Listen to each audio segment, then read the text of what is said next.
As we're discovering this morning, there's a lot more to the most marginal seat of Corangamite than just a handful of undecided voters, and they really are just a handful. To tell us more about it, I'm joined again by the Chief Executive of Roy Morgan Research, Michele Levine. Michele, good morning. Nice to see you again. Good morning. So the seat of Corangamite, we know those figures. We know it comes down to, at the moment, with the redistribution, just about 350 votes. Absolutely. But what sort of seat is it? Look, it's a provincial seat, and it's basically an older seat. Less well off, so the overall employment is much lower. So in Corangamite, employment's about 20%, unemployment's about 20% higher than the rest of the nation. Yeah. But really socially conservative, I suppose you'd have to say, although politically they're divided, sort of 50-50, socially conservative. So these people don't tend to believe in gay marriage, they don't tend to believe that homosexuals should be allowed to adopt children. They're concerned about crime as a growing issue in their area, they like to be well insured. So a very conservative, almost fearful group of people. I should imagine you'd have a lot of the so-called tree changes and sea changes down through that electorate as well. Has their arrival over the last 10 to 15 years, has that shifted the demographics of the seat?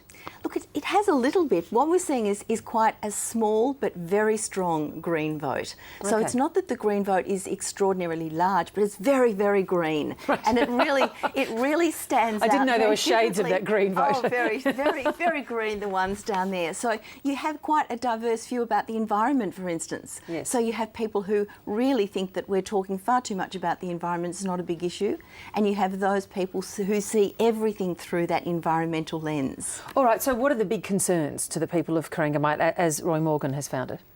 Look, the concerns are essentially economic, as they are everywhere. Yeah. So there's a lot of concerns about cost of living, prices and things like that, and very much a strong push to get the economy going, reduce taxes.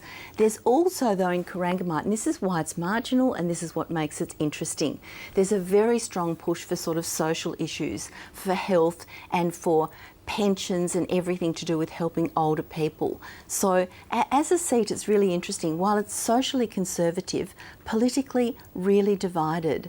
And the people who support the LNP are very, very focused on getting the economy going. Isn't that interesting what you say there about the social issues? Because clearly the parties have done their polling on this as well, given that the Labor government has decided one of the trial sites for the National Disability Insurance Scheme is going to be Geelong. Yes. So yes. that they're clearly getting the same info. It works on so many fronts, doesn't it? Right. Because the big thing, if you've got 20% more than the national average unemployed, you know, about 10, 12% of the voting workforce are looking for work, then some of those people are worried about getting the economy going so they've got jobs, and the other ones are worrying about protecting them and their families if they don't have jobs. Right. Just two different shades of the same issue. So the jobs, but also the social welfare net to take care of them. Okay. Correct. Two views, yeah. So has Roy Morgan done any particular research that drills down into Corangamite to show, at this stage at least, just which way that seat might go? Look, our poll is showing 50-50.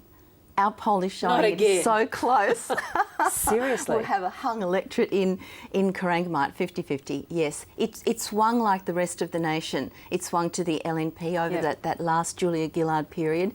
Then it didn't do a major big backflip that we can see when Kevin Rudd took over, but it has definitely come back to 50-50. So it's a seat that we're all going to be watching. Oh, great. Here we were thinking it'd be done earlier in the night. Well, looking more generally at the Roy Morgan poll that's out this morning, you've still giving the lead to the LNP, a very slight shift there. I think it's 0.5% up for the Labor parties and it's down slightly for the LNP, but still they've got the lead. Yes, so on a two-party preferred, the LNP is 51.5. I think the really important thing, though, is that since about a couple of weeks after Kevin Rudd came in and we saw the Labor Party at 54 or something like that, every week it's either stayed the same or come a little bit back towards the LNP. So the LNP is just creeping ahead slowly but surely in this time coming up until the election. So the trend line is the thing, and that's not reversing.